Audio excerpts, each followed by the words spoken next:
ربك لأهب لك غلاما زكيا. قالت أنى يكون لي غلام ولم يمسسني بشر ولم أك بغيا. قال كذلك قال ربك هو علي هين ولنجعله آية للناس ورحمة منا وكان أمرا مقضيا. فحملته فانتبذت به مكانا قصيا. فأجاءها المخاض إلى جذع النخلة قالت يا ليتني مت قبل هذا وكنت نسيا منسيا. فناداها من تحتها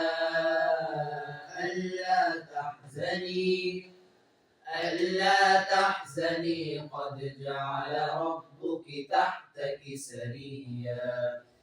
وهزي إليك بجذع النخلة تساقط عليك رطبا جنيا.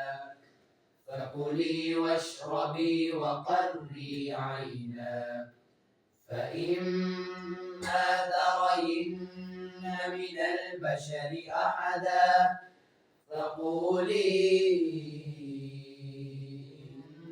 إني نذرت للرحمن صوما فلن أكلم اليوم إنسيا. فأتت به قومها تحمله قالوا يا مريم لقد جئت شيئا فريا.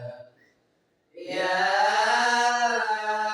أخت هارون ما كان أبوك امرأ سوء وما كانت أمك بغيا. فأشارت إليه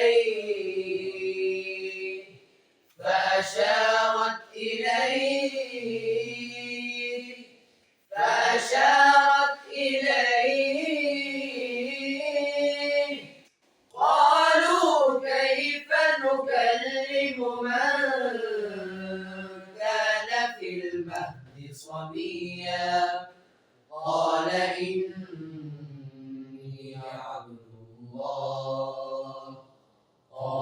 إني عبد الله آتاني الكتاب وجعلني نبيا وجعلني مباركا أينما كنت وأوصاني بالصلاة والزكاة ما دمت حيا وبرا بوالدتي ولم يجعلني جبارا شقيا.